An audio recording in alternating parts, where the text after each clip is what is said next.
This is the Yanks Go Yard podcast with Adam Weinrib and Thomas Carannante. Welcome to the Yanks Go Yard podcast. I'm Adam Weinrib alongside Thomas Carannante. At the risk of getting a DMCA, it was a long December, but now there's reason to believe that maybe this year can be better than the loss. Cody Bellinger back with the New York Yankees. We waited for this. This is what we waited for. Look at how excited we are to talk about it. What a thrilling free agent addition to the New York Yankees roster.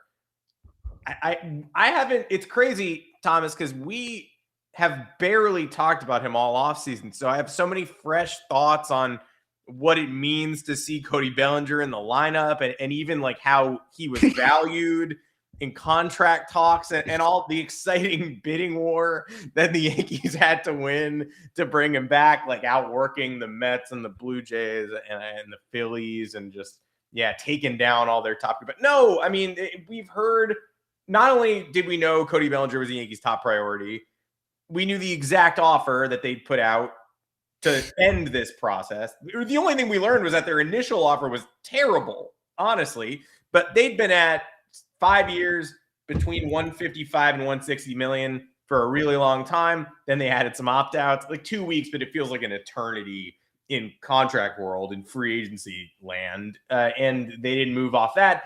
And they put out a different report every 36 hours saying they didn't want to get into a bidding war with the Mets or with anybody else, that they were prepared to let the player go, that this is how they valued him and don't expect them to get into a tug of war.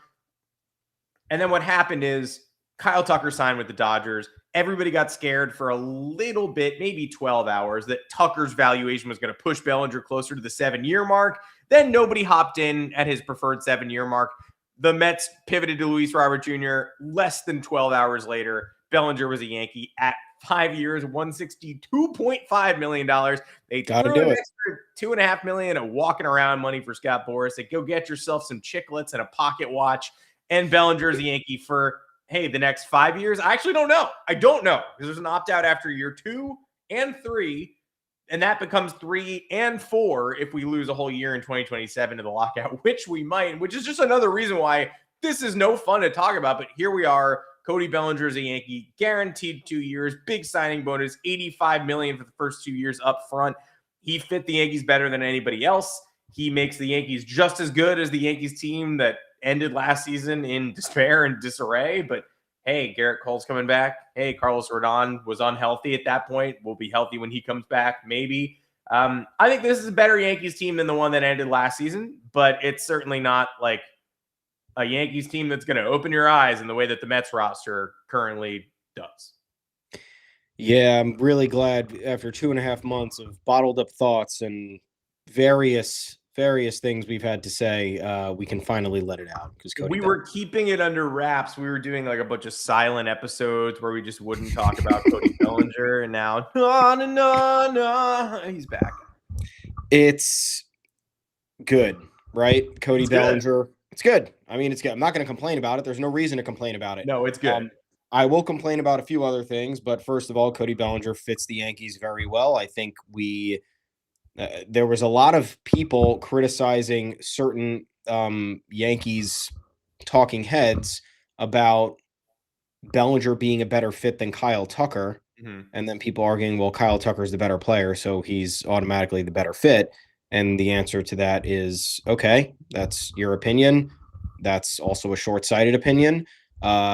Given Cody Bellinger's versatility, the problems that the Yankees have with their defense in general, and the fact that Kyle Tucker has proven to not be the greatest player when it comes to shrinking talent on a roster, and the Yankees have a roster that is very top heavy. So if Kyle Tucker ended up having to be the guy alongside Aaron Judge, we are not entirely sure that would have turned out well. And we just saw Bellinger be able to make that happen after years of struggling, I guess, but still producing. So the fact that he has returned and has made the Yankees more versatile and has created less of a question mark heading into 2026 is obviously great news.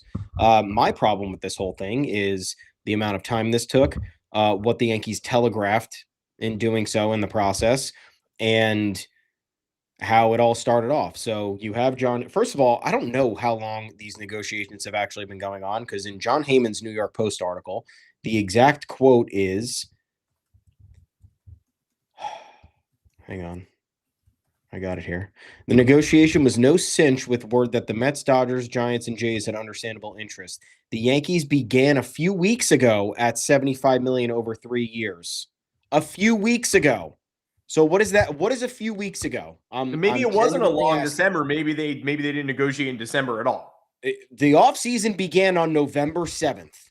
Cody Bellinger signed on January 21st. That is 2.5 months. The Yankees didn't make their first offer to Cody Bellinger until after the winter meetings, if that's what a few weeks ago means. I don't know the context of a few weeks ago. I don't. It could have, because if Heyman said a few months ago, I'd say, okay, that's November. But he didn't even say a month ago. He said a few weeks ago. This could have began after Christmas, for all we know. So, number one, you have the fact that these negotiations started late in the offseason. For what reason? We'll get to that in a second. Two, the starting point was 3 years and $75 million. That is a pay decrease off of what he earned in 2025.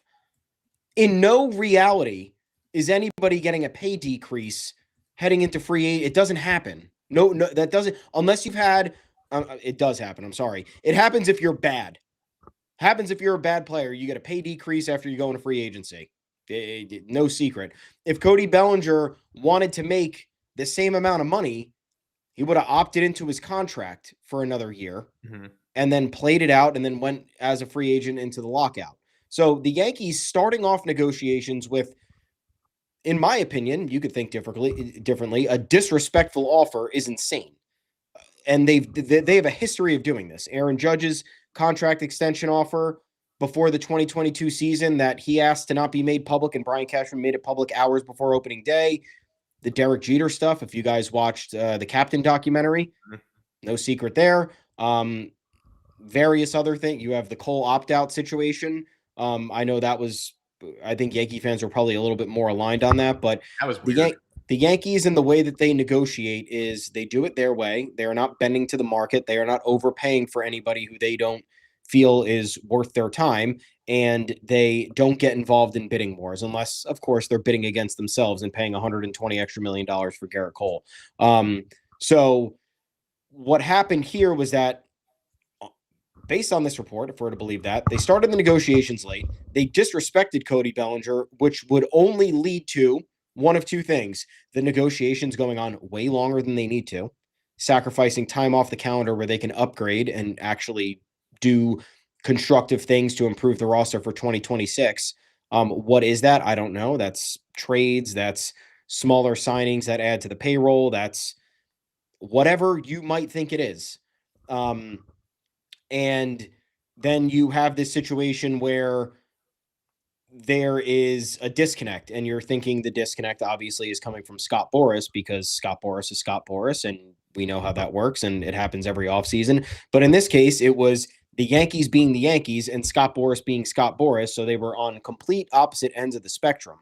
And what this tells me, at least, is that the Yankees did not care how long the negotiations took, because they knew there was a limited market for Bellinger. They knew that he was probably only going to leave if he had gotten that 7-year offer, or that, 35 to 40 million AAV. And they also were, I think the biggest point of all is that they were fully content with running it back, because the plan was get Bellinger back, add these little tertiary pieces, and that's that. And if we don't get Bellinger back, we have Trent Grisham for a year, and then we can reassess everything after next year. So the negotiations here telegraph two things. One, the Yankees don't know how to do business with free agents. It's just as clear as day. And for anybody who thinks otherwise, like, you want to cite the Max Fried deal, sure. You want to cite the Carlos Rodon deal, sure. There were limited competitors in both of those markets, and the Yankees overpaid for both of them and didn't go after the talents that were better and would have cost a ton more money or a ton more assets. So that's where their, I guess, irresponsible spending comes in, because $218 million for Max Fried over 8 years, I think it's a good deal for the first 4 years, and then you're paying for regression and nothing and bad play. $162 million for Carlos Rodon.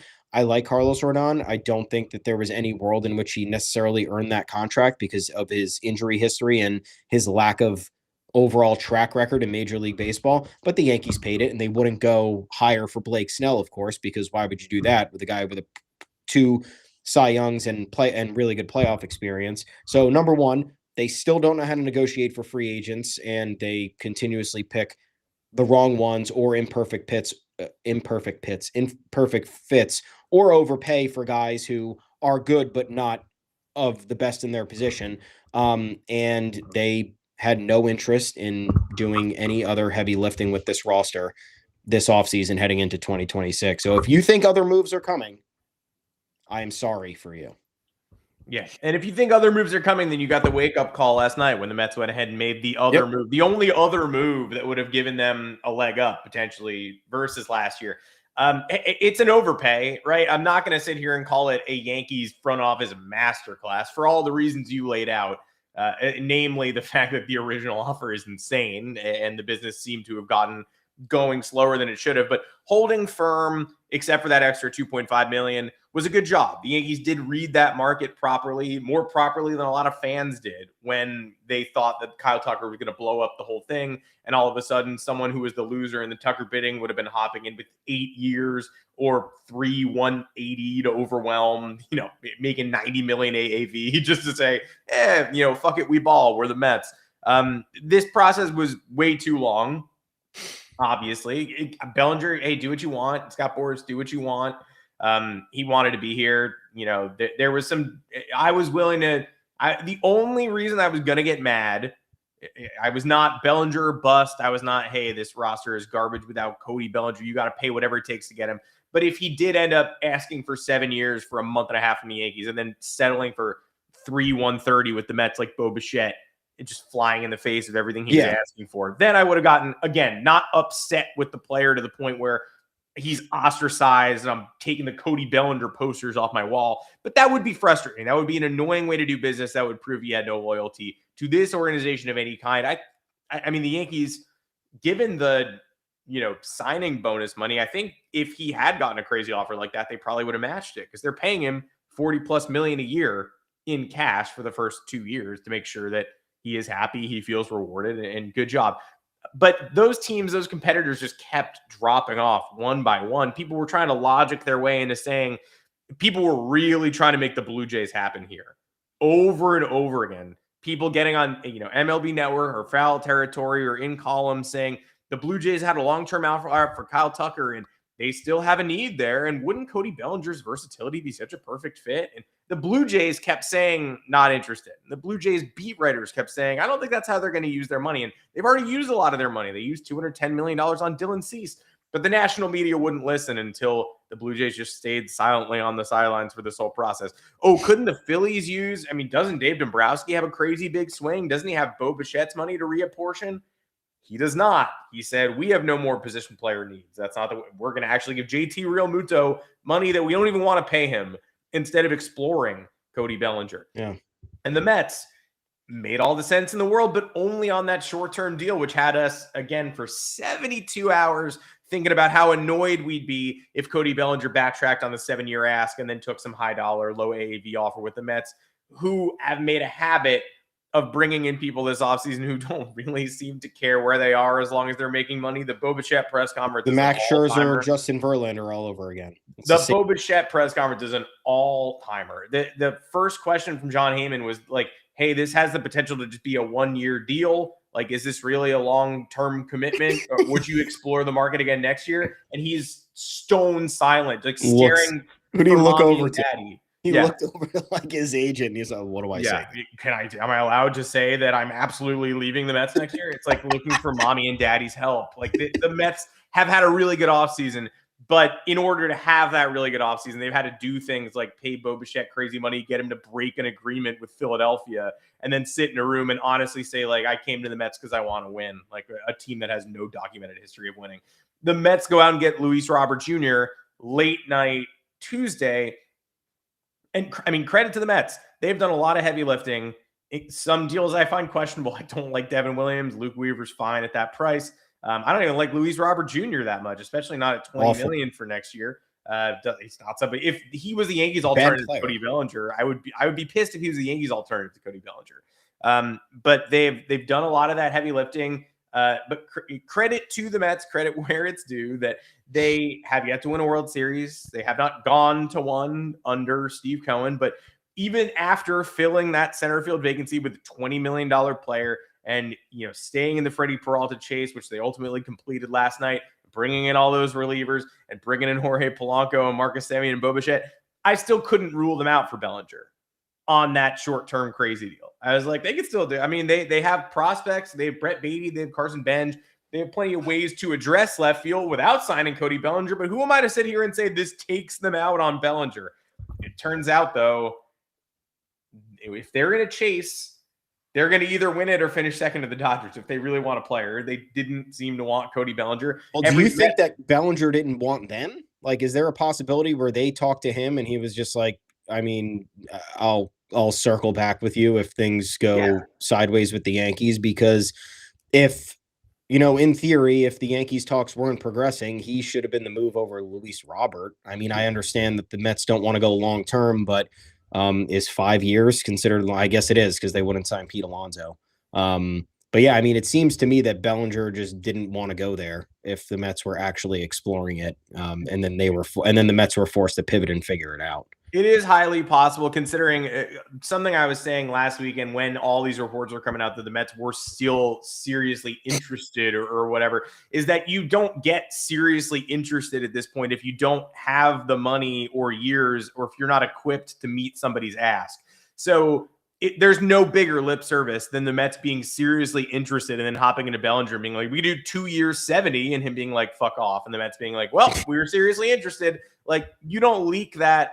You shouldn't, unless you know what it takes at this point. So you don't leak. You're not interested late in the game unless you have the available funds and the years and can match up with the player's ask. The Mets couldn't, or Bellinger didn't want them to. And so here we are. Everybody was looking for alternatives. Everyone was looking for the drop-off. People kept forecasting various Yankees competitors that could hop in and make it touch and go and make fans angry. And then no, ultimately nothing. Now Cody Bellinger is back. That makes the outfield a little weird. And now we get what's next is, if you're looking for a big move, good luck. It's over. Freddy Peralta was the only one that made some semblance of sense. He goes to the New York Mets also last night. So we enjoy the Bellinger thing to whatever extent we enjoyed it for like 7 hours before we had to reckon with the reality that there's a Mackenzie Gore overpay out there. People keep throwing Nick Lodolo out there, who I don't even know if he's available. And these are just lefties with 4.3 ERAs who don't move the needle for the Yankees at all and cost so much. I am not interested in that. I'm sure this will be clipped during the season, but the Yankees made their rotation addition with Ryan Weathers. That's a figure it out. Wouldn't have been my first choice, but I would I would much rather stop here than go ahead and do it again, then go ahead and pay like crazy for Mackenzie Gore. I need bullpen. Like I need bullpen before, or a bench bat or something, before I'm trying to fill out the rotation with one of these electric also Rams. Yeah, I don't know. I mean, they need a righty bat, which I understand to be a necessity. I also don't know if, like, I'm still confused on how they're going to use Ryan Weathers. Is he going to be a high leverage bullpen arm? Are they going to roll with the crew because they have enough starters right now. Yeah. As of right now, they do. They don't need Ryan Weathers in the rotation. And Ryan Weathers in the bullpen makes more sense than Ryan Yarbrough in the rotation or in the bullpen. Yes, correct. And I guess the fact that Ryan Yarbrough can do either or, and they can be flexible with him as he's proven to do throughout his career, also helps them. So I guess if they wanted to go with Weathers there to start and then use Yarbrough out of the bullpen as a long man, that could be a solution. But With Weathers' injury history and just overall track record, I would rather go with him as a high leverage lefty out of the bull, which is something they need. So, but at the same time, if they want to add Ryan Weathers as a depth starter and then get more bullpen help, that would be great. Like, again, I don't know what else is out there in terms of, because at this point for me, it's trades. I don't know. I don't know what else you're getting out there in free agency that's conceivable, right? Without spending $100+ million on a player, or like 15 to 20 million AAV on a player, or bottom of the barrel minor league, or low $1-2 million deals. Yeah. Duran in the comments has been defending the bullpen for a while, and you're a great listener, great viewer. We really appreciate having you. And I understand I might be dying on this hill, and I could be proven wrong by the time the season comes around. There's maybe no take I could disagree with more strongly than the bullpen is set. And it always boils down to people saying the Yankees can develop bullpen. Don't worry. The Yankees have a great system there. Didn't last year, didn't the year before. Like, for every Luke Weaver, you get a whole bunch of, Yeri de Los Santos and people that you can't trust in high leverage. David Bednar is the closer right now. Love it. But there is no second line of defense. If David Bednar has to miss time, I don't trust a single other person in this bullpen to close games.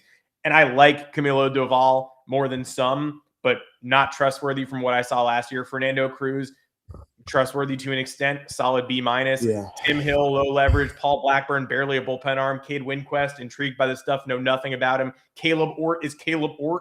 Ryan Yarbrough is Ryan Yarbrough. Jake Bird has been at AAA last year, looking terrible. So the bullpen was unusable last year, and it got worse, in my opinion. I do not buy the bullpen is set takes. I don't know how much there is to do about it at this point, but man, that bullpen is spooky scary. Worse than when you used to run Darren O'Day out there in the 70s. Yeah.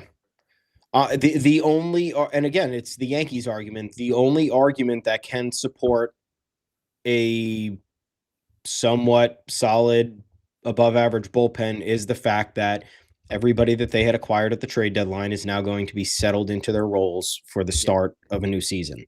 And I think that that is just not a way to go about it, because there was one guy who settled in nicely, and it was David Bednar, and everything else was not great.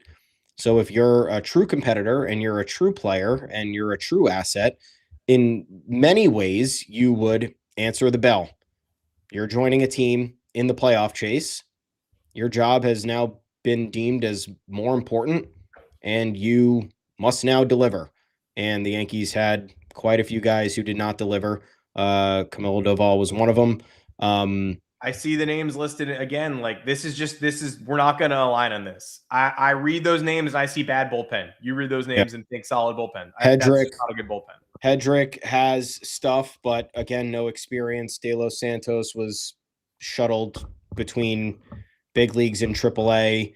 Winquest, we have no idea what he's going to be. And you need to use your overflow to, the rotation needs to feed the bullpen and so on and so forth. You look at the Dodgers bullpen from last year's World Series, it included, they were able to move Roki Sasaki in there. Like, if the Yankees were able to make a miracle work, then good. The Dodgers had enough depth that Tanner Scott did not work at all. Kirby Yates did not work at all. That's the bullpen they built, and they were able to mix and match and use rotation overflow to create a bull. If the Yankees can eventually finagle Will Warren, Luis Heel, Ryan Weathers into the bullpen, then that'll really help. But for now, if David Bednar starts out the year with a 5.47 ERA and looks like Tanner Scott, the Yankees are SOL. They are cooked. And guess what?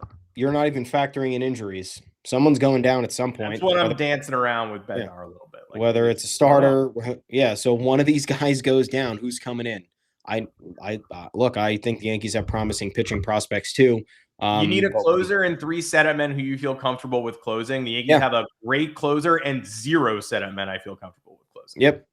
So that's where a lot of the offseason concern came in. Again, going back to the Bellinger negotiations, instead of figuring out ways to better upgrade the bullpen, or here's the thing, maybe they upgraded the bullpen, right? But they upgraded the bullpen with a bunch of lottery tickets and unknowns, if you are to really dive in and look at it. Or guys who had performed well previously and are looking to rediscover that. Camilo Duvall, I think, is the perfect example. Former All-Star who lost his stuff and hasn't gotten it back. And are the Yankees going to rediscover it or help him rediscover it? I have no idea. They definitely didn't in the second half of last year. Could the first few months of this year help? Absolutely could, but we don't know. Again, all question marks. It is impossible to build a roster with 0 question marks, right? We know this. We're not asking for that. I think that's one of the things that we make fun of Yankees fans for doing. They want perennial all-stars at every position. They want the payroll to be $500+ million, and they want every free agent to be on this team, every high profile trade acquisition to be on this team, and it's not possible. But if you look at this Yankees roster top to bottom, there are question marks everywhere. You have a question mark behind the plate in Austin Wells. Is he going to take the next step? We have no idea. He looked good, and then he looked really bad. And his good didn't look good enough for us to say, oh, that really bad stretch is definitely not real. You have Ben Rice, who, again, promising young player, transitioning to more of a full-time role at first base. You have no idea what that's going to look like. You have shortstop as a giant question mark between the platoon options they have to, I guess, get them through the first month or 2 of the year before Anthony Volpe comes back. Anthony Volpe, a tremendous question mark. Mm-hmm. The only question marks we don't have here are Aaron Judge, right field, are Trent Grisham in center field, and Cody Bellinger in left field. And then you go to the bench and you have a giant question mark in Jasson Domínguez, who we'll get to in a minute on this podcast. And then you have, a question mark with Ryan McMahon in terms of his bat. Is he going to take advantage of right field? Is he going to strike out a ton? I don't know. His defense is great. That's awesome, but the offense is a major problem. So, and then you go to the pitching staff, right? You have 2 question marks in Carlos Rodon and Garrett Cole in terms of their injuries. I think they'll return and be fine. There is simply no way to guarantee that. You have a question mark with Cam Schlittler, a tremendous 14 games in playoffs. That was his only MLB experience.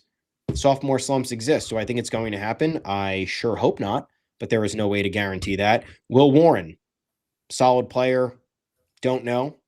Just simply don't know. We saw good. We saw really bad. There's no way to predict.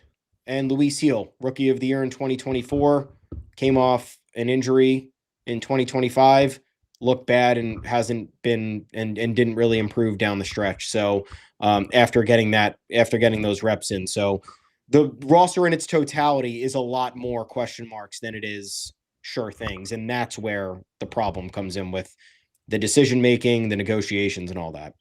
Yeah, it's really funny and shows the level of debate that we have now in online forums. Like, you can sell the same rotation as one of the top 5 in baseball and full of gigantic question marks, depending on whether you're highlighting their strengths or their weaknesses.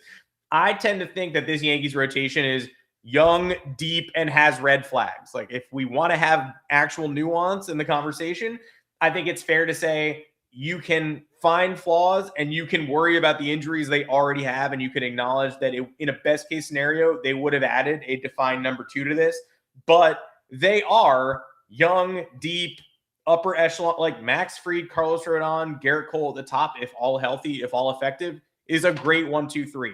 Warren, Gil, Schlittler, Legrange, Elmer Rodriguez, even Ben Hess. There's a lot going on at the top levels of the minors. The Yankees, Ryan Weathers, the Yankees have a lot to work with in the rotation. But of course, when does Rodon come back? What does he look like when he comes back? When does Cole come back? What does he look like when he comes back? Max Fried, career high innings pitch. Schlittler, good month and a half. Relies on the fastball. Doesn't have that much of a pitch mix. All those rookies, they're just rookies.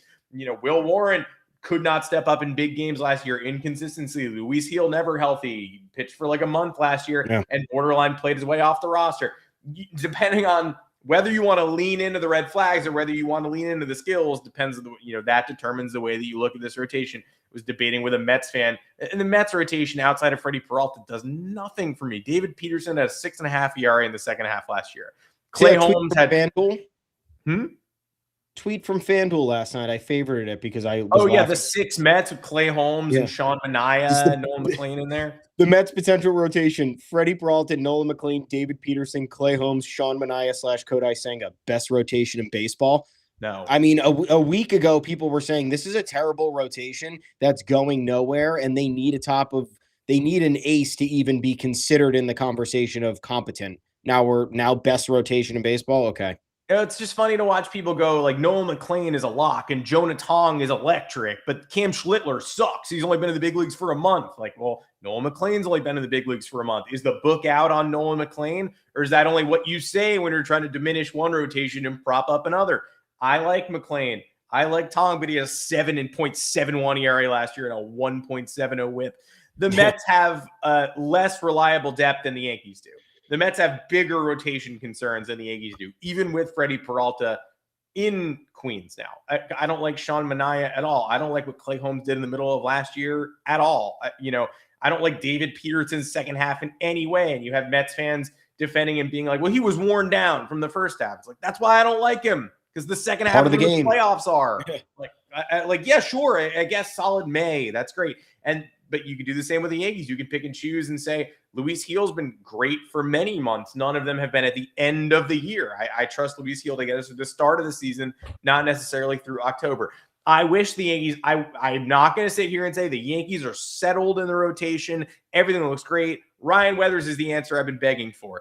I just think I'm more terrified of other areas of the roster. The red flags are more glaring to me in the lineup. And what is Anthony Volpe when he returns? Does Ryan McMahon need a platoon partner? What are we doing with the fourth outfielder? Is it just Jasson Domínguez? Is that the best use of his talents? The outfield looks great, but are we losing a year of Domínguez's development? What is Austin Wells? I have much less data on these guys. The pitching staff worries are it goes 8 deep, and what if we can never line up 5 dudes who are healthy and effective at the same time? But there are not just Marcus Stromans and Carlos Carrasco's in the rotation. I would have, and in no world would I have said turn down a trade for Freddy Peralta or, hey, don't go chasing a top tier arm.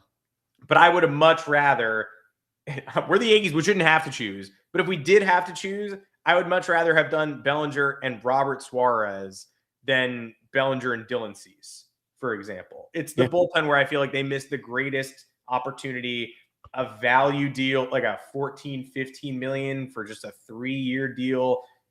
For a long time, it's been since like the Yankees were paying Adam Ottavino and since Andrew Miller got paid, people have been saying like smart teams just don't spend on the bullpen. They develop there. But in reality, like, man, I would if I'm struggling to build a bullpen, I would give a bullpen ace 14 million AAV before I give a number 3 starter $34 million a year. I don't know. Was it really that? I mean, the Yankees overpaid every bullpen acquisition they've gotten with the exception of Andrew Miller. And even at that point, that was an overpay for what Andrew Miller had done up until that point in his career. Like Adam Ottavino getting $9 million a year for having 1.5 good seasons in Colorado was insane. The Yankees paying Zach Britton $14 million a year after Zach Britton was fine in my opinion. It was never an acquisition where like he came through and it was like, oh, this guy absolutely needs to sign him top of market. And then they gave Aroldis Chapman $20+ million a year to blow every big game for them imaginable. Yeah. So the Yankees never had a true cost-effective bullpen acquisition like the Robert Suarez you're talking about. Like, do you think the Yankees saw that go down and been like, damn, if we knew that was the market, we would have offered that, but we didn't know because we didn't think. Because some of them do come by surprise and you're wondering if teams are even bothering because Robert Suarez, I think is entering his 34 season. So at that point, it's like, how much am I going to invest here? Definitely not 20 million. How much is he looking for? Is he going to waste our time with negotiations, blah, blah, blah. But he goes for 3 years, 45. And you're like, couldn't that have just been one of the big acquisitions for the Yankees? And they could have been done after that essentially, but I don't know. I don't know. You need to have a combination of smart. It's really with every part of the roster. You have to shrewdly pay people and be careful to not overpay or get yourself mired in like the Yankees are still paying Aaron Hicks, DJ LeMahieu. This year they have $1 million left for Hicks. I think they have the final remaining year of DJ LeMahieu. Yay. And there was, and last year they had to pay a Rizzo buyout or something. So it's just like the amount of bad contracts and the fact that the Yankees, again, don't properly identify the right talent in free agency. is a problem. And that's where I think that's where a lot of the stuff's going to come back to haunt them over these next few years by them not capitalizing in the 7 years that they had the opportunity to do so. Yeah, I want to figure it out. I don't want to have to rely on this pipeline. Yes, the Yankees are stocked with arm talent, a lot of depth, but not a lot of people I want to throw into the fire, especially not in the bullpen. And no one beyond Bednar I trust with a 1-run lead in the ninth. And that's the situation they were in last year, the biggest games of the year in Texas, when they were in danger of fall. People will forget now the Yankees did make the playoffs and they did win a series and they won 94 games, that there was a 1.5 to 2 month stretch in the summer, as there always is. But this year it was worse than ever, where they were basically entering series after series with 3-game leads on teams and getting swept and falling behind that team. They went to Toronto, lost every single game and fell behind the Blue Jays. They faced the Red Sox and had a cushion and lost every single game and fell off against the Red Sox. Then they went to Texas. No, there's no way the Texas Rangers were going to pass them for a playoff spot. And then, oops. And then they needed to preserve a 1-run lead at the end of that game. And they had to go to Bednar for 40-something pitches for an inning and 2/3. And that was all they had to work with last year. So, no, I would not have paid Devin Williams. No, I would not have paid that Luke Weaver money. But I would have paid 1 or 2 bullpen arms in addition to what they've done.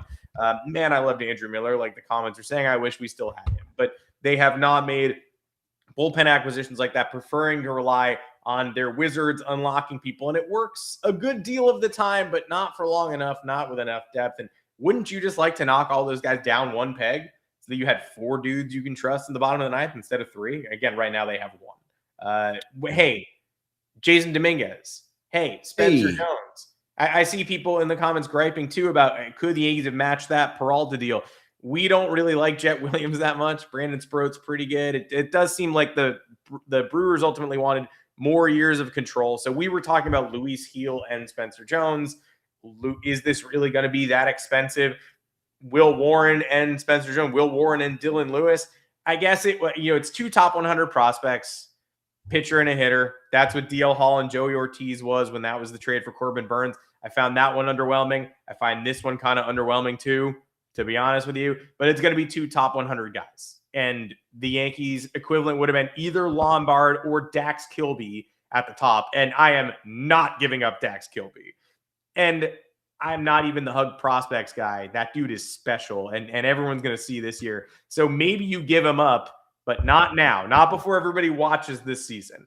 George Lombard Jr., you may eventually be in a position with him where you're going to want to sell high. But I don't think he's going to be expired by the trade deadline. I still think you have a world this trade deadline where you can use him if you deem that you want to. But it would have definitely been Lombard plus Legrande or Lombard plus Elmer Rodriguez.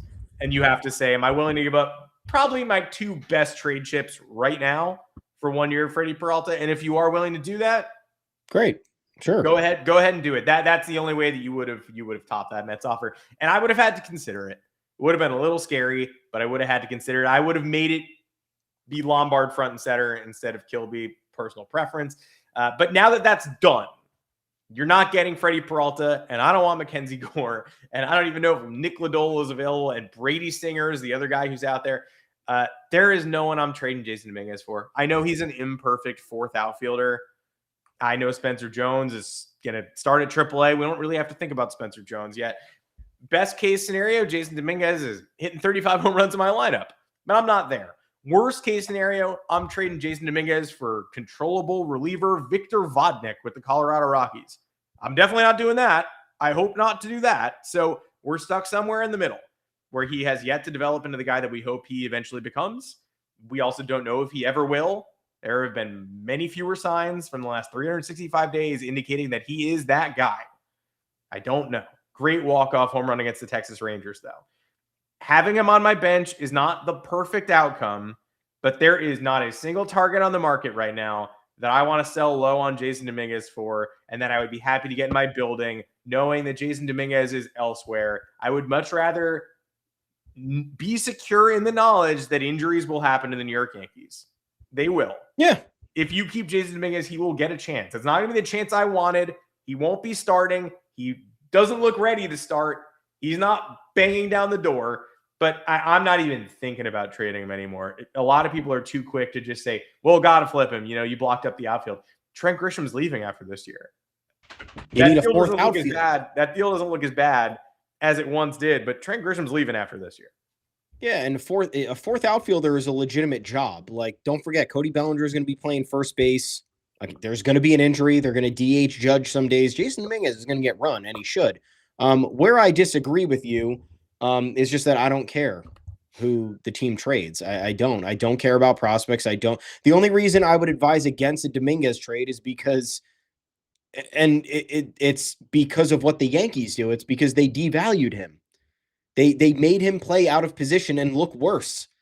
They didn't give him the run when he needed to get the run, and they didn't put him in a position to succeed. So they murdered his value, and now everybody's like, oh, yeah, just dump him off or whatever. And it all depends on what the return is, right? Like, would I have been mad if they traded Jasson Domínguez for Freddy Peralta? No. We'd be getting an all-star caliber pitcher for a player whose potential is yet to be realized. And I would have loved to have flipped him for Freddy Peralta if the Brewers wanted to do that. And you just don't know if it's going to be realized. So you rather take the ironclad major leaguer over the science experiment. And I don't disagree with that. But what is the logic with acquiring Freddy Peralta, right? What's been the Yankees' problem in the postseason for, however long it's been, right? Since, let's just say, the Aaron Judge era. Starting with that 2017 postseason, it's been the offense since that day up until 2025. It's been the offense. So even when the Yankees didn't have pitching, like in 2017 and 2018 and 2019, they still made it. They made it to one game of the World Series. They got boat raced by the Red Sox, historic team in the DS in 2018, and then they made it to the CS in 2019 again with no pitching. The offense didn't come through in any of those series. They didn't score enough runs. They didn't get enough clutch hits. And 2017, I'm willing to give a pass for because that was the onset of the Aaron Judge era. That team was not expected to do anything. It was revived from a very good trade deadline from Brian Cashman. But if you look at 2018, 2019, 2020, even when they got Garrett Cole, 2021, when they tried to reinvent the team and lost in the wild card game, 2022, when they got swept by the Astros in the CS, the offense has been the problem every single time. So what does adding Freddy Peralta do? It makes your rotation better, right? But how does your rotation – what is the value in making your rotation that much better if the offense is still not going to deliver? And do you want an example of why it might not work? Is because the Texas Rangers led Major League Baseball in earned run average last year. Best team in the majors in arguably the most relevant pitching stat that there is. They went 16-62 when scoring 3 or fewer runs. 16-62. That is more than half of the schedule, and that I don't even know the winning percentage there because it's so bad. It's the less than 20% winning percentage. So the Yankees, I understand, are different. They have a league best offense, right? It's top 3 constantly. It's there. The counting stats are there. The problem with the Yankees offense is that it's stats being compiled. And I know that sounds dumb in a vacuum, but it literally, like, what is the value of Anthony Volpe, in your opinion, hitting 20 home runs? What is the value of Austin Wells hitting 20 home runs? There is no value in those numbers unless there is tangible evidence that those are clutch hits and they come in late and close games and in high leverage situations. Or if they're coming in key playoff moments, because if they're both batting 200 and OBPing under 300, they are affecting the offense much more adversely throughout the course of the year. So the Yankees, yes, lead the league in OPS. Their 9-hitter hits 20 home runs. That's great. This team goes into slumbers. They go to sleep for 3 weeks at a time. They get lulled. They get lulled to bed by number 4 starters in the playoffs. They can't figure out certain pitchers for the life of them. So for me, the offense is the problem and always will be the problem. And the clutch factor will be a problem. And the attitude and the edge will be a problem. And I understand that that's not something you can quantify on paper, but why are you going to trade more and more assets for an area of the roster that you don't need. I can, again, would not have been upset if Freddy Peralta was a Yankee right now. I don't envy the Mets for doing that. It was a move that the Mets needed to make way more than the Yankees did. I don't believe that the Mets stole Freddy Peralta from the Yankees. In no world, I think that happened.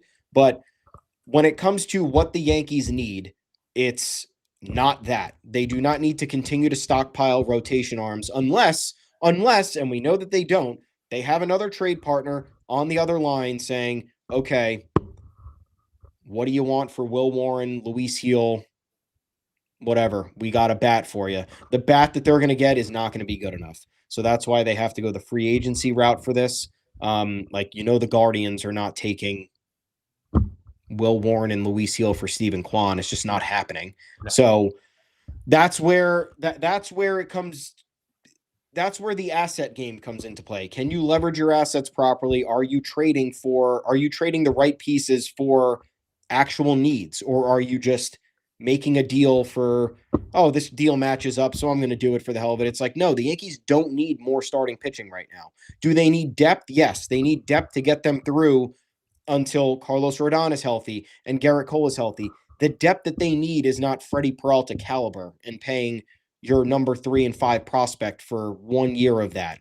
And we just saw the Yankees had pretty good pitching in this year's postseason. It got them past the Red Sox, and then it got them absolutely nowhere in Toronto. They had 3 of their best pitchers pitch against the Blue Jays, and 2 of them got absolutely pasted.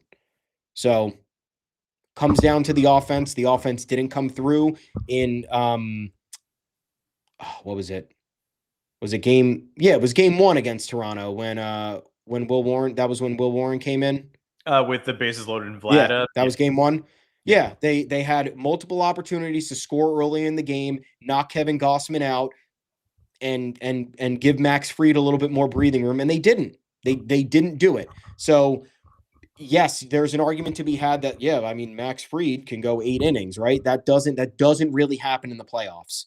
The game is paced differently. The competition is completely different. Like, you could stack your rotation with as many good arms as possible. You're still going to need rotation depth in case of a blow-up start. You're still going to need bullpen arms to come in and handle high leverage moments in the 5th, 6th, 7th inning.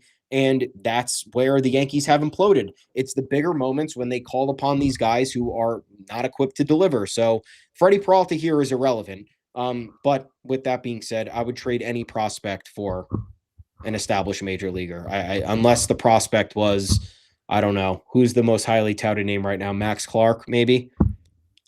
Roman Anthony. Roman Anthony's played in the big league. He's had good big league track record, whereas Domínguez kind of hasn't.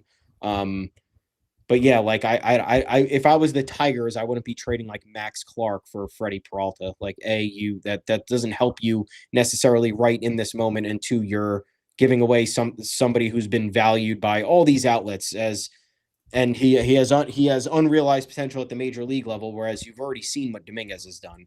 And for lower level prospects like Dax Kilby and George Lombard, like George Lombard's moved up a little bit. We know what he's about. For someone like Dax Kilby, like, I would never flinch at trading him ever. He's 19 years old. It's I can't be hanging on to him if the right opportunity came up. That said, Freddy Peralta was not the right opportunity. Yeah, I flinch, and you're right. Right opportunity, you can't say no, but I just think he's going to be building up so much value this year that those opportunities are going to change entirely by midseason. And the people I'm interested in for the rotation are like, hey, pie in the sky, Tarek Skubal, no shit, Joe Ryan and Freddy Peralta, and then candidates who I have no idea are available at this point. Like Mackenzie Gore, no. Nick Lodolo, no. And they're going to ask. Those teams are going to ask Brady Singer. I mean, again, fine, but not for Jason Domínguez. And those teams are going to ask for crazy, crazy things. So the Yankees need to keep that ammunition for deadline deals, which are usually more expensive than off-season deals. But shout out to the people trading for Shane Baz and stuff who just ratcheted up the price of controllable pitching like crazy this offseason. And look, I do see this comment. How can you look at this team and think they're better than last year, strong enough to go all the way? I think those are 2 different questions. Better than last year, I think it's I think the starting pitching depth, and again, Garrett Cole stepping in for Carlos Carrasco, Cam Schlittler stepping in for Marcus Stroman. The rotation is clearly better and deeper. In terms of the lineup, how do I think it's better than last year? I mean, another year of Ben Rice had one of the unluckiest seasons ever last year. Judge is Judge. Hopefully he remains Judge. Full year of Ryan McMahon is a big step up from what they ran out third base to start the year last year. Drastically better? No, but the lineup did score the most runs in baseball last year. They got fat off low-quality opponents. But again, think they're better than last year? I think they're better than the way they started last year in the lineup and rotation. Maybe not in the way they ended other than swapping in Garrett Cole. But do I think the lineup needed to be drastically better than last year in the way they performed? Not unless you were willing to go through a massive overhaul. And so are they strong enough to go all the way? No, not unless things break right. Not unless things break in their direction. Same situation as last year. They're better equipped than they were at the start of last year. They're equivalent to the team at the end of last year. They're a top 3 team in the American League. Does that mean they are never undeniably the best team in baseball? The best team in the American League. I think they're just as equipped to go all the way as they were last year, which is to say, if they get lucky, yes, but they're going to have to rely on lucky breaks, and that's not likely to happen. Yeah, that's really it. The Yankees are sitting here saying, okay, we won 94 games. We have the same number of wins as the team that came within one game of the World Series, hoisting the World Series trophy. We had a better regular season record than the team that is currently running a dynasty in Major League Baseball in the Los Angeles Dodgers. That is true. So if we make the playoffs, it's a dice roll. My rebuttal to that is the dice roll has never worked in your favor. Not once.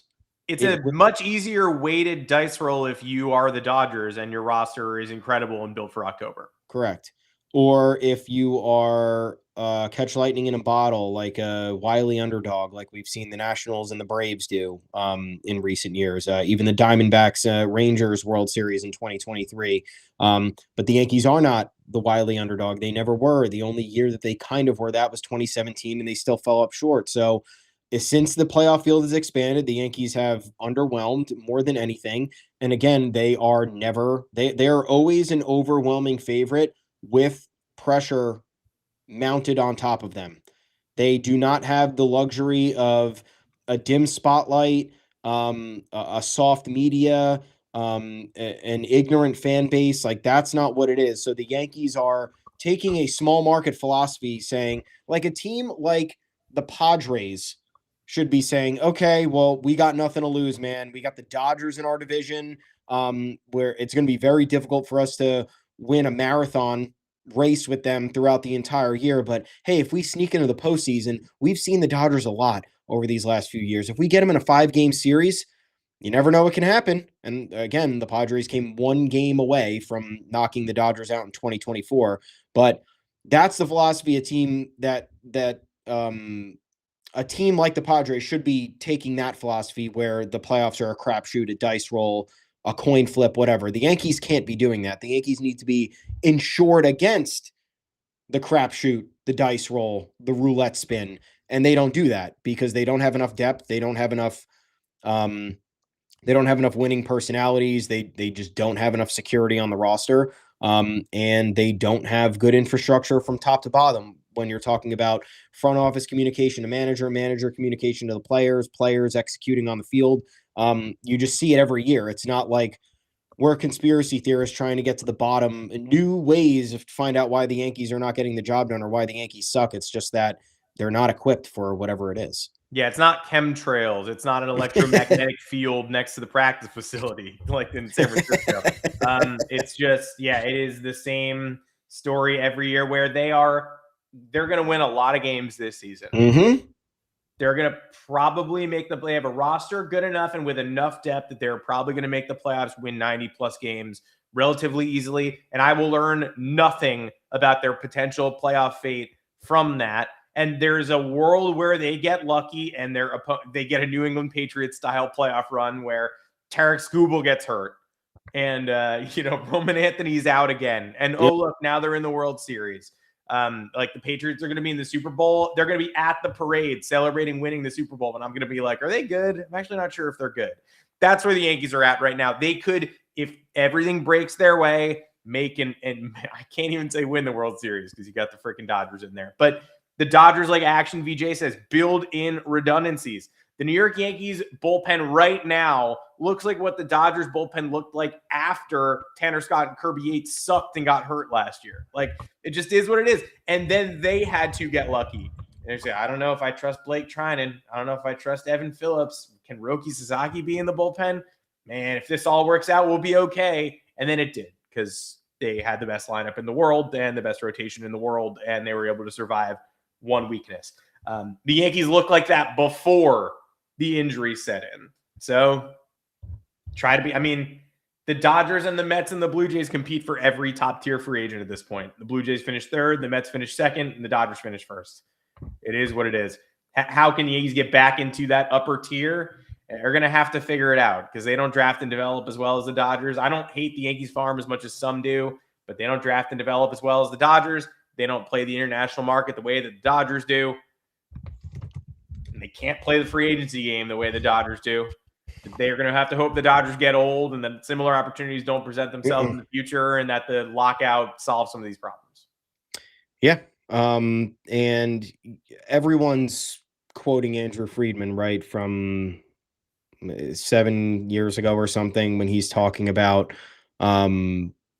if you are rational on every free agent, you will finish third on every free agent. Yeah.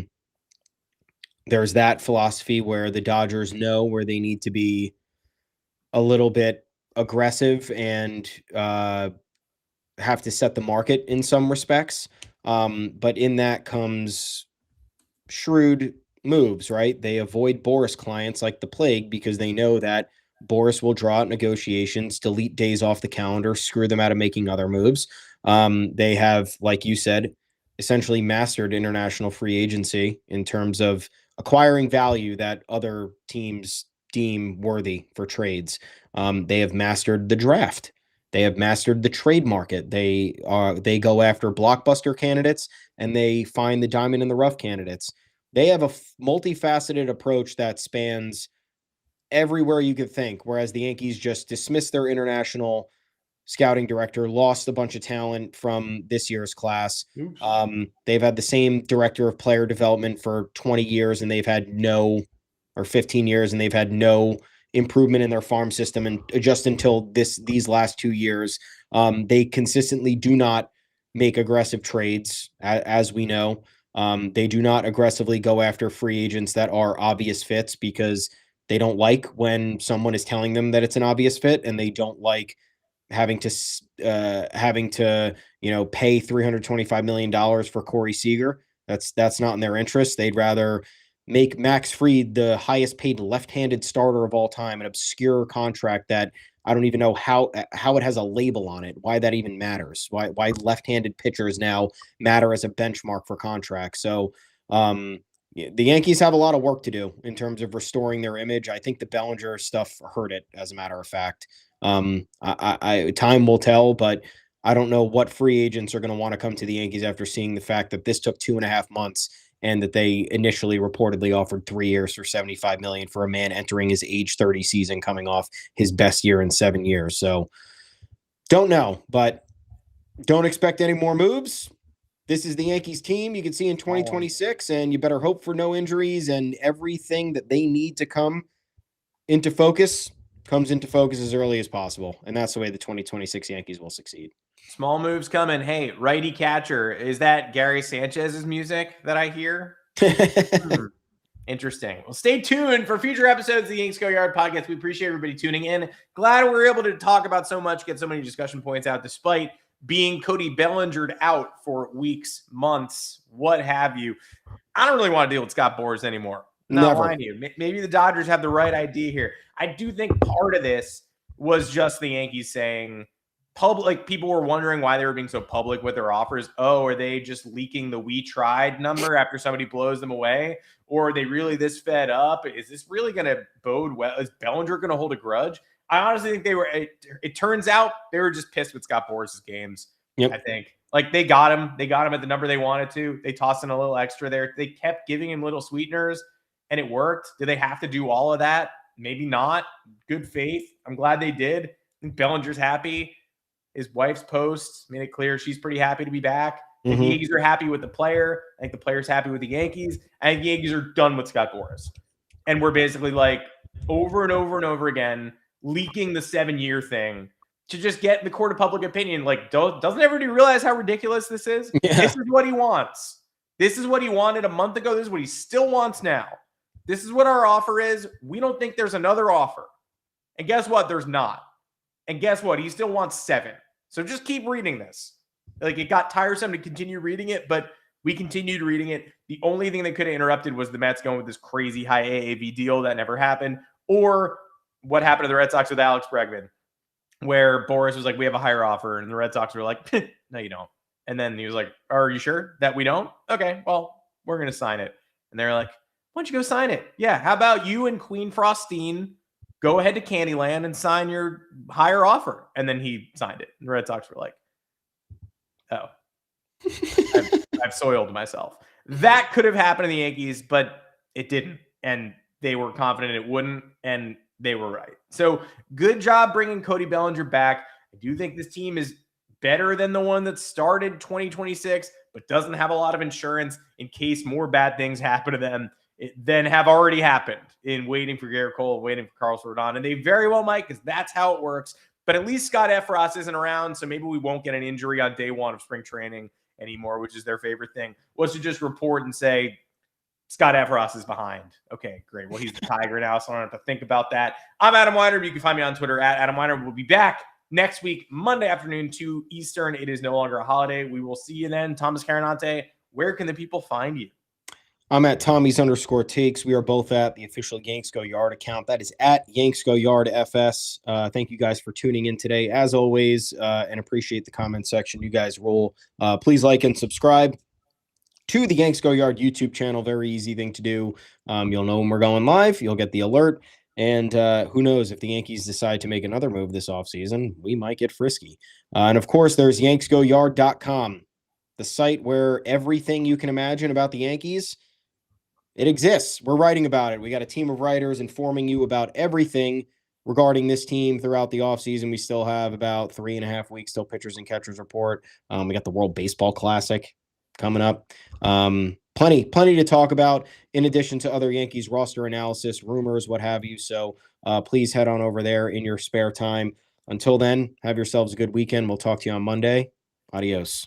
Adios. I think I saw Keith McPherson and the McPherson brand popping in the comments. Shout out. Thanks, Keith, for watching. Yo. And if that's not a ringing endorsement, you guys should be liking and subscribing and maybe doing that on the podcast feed as well. That would be really delightful if you could do that. Like these vids.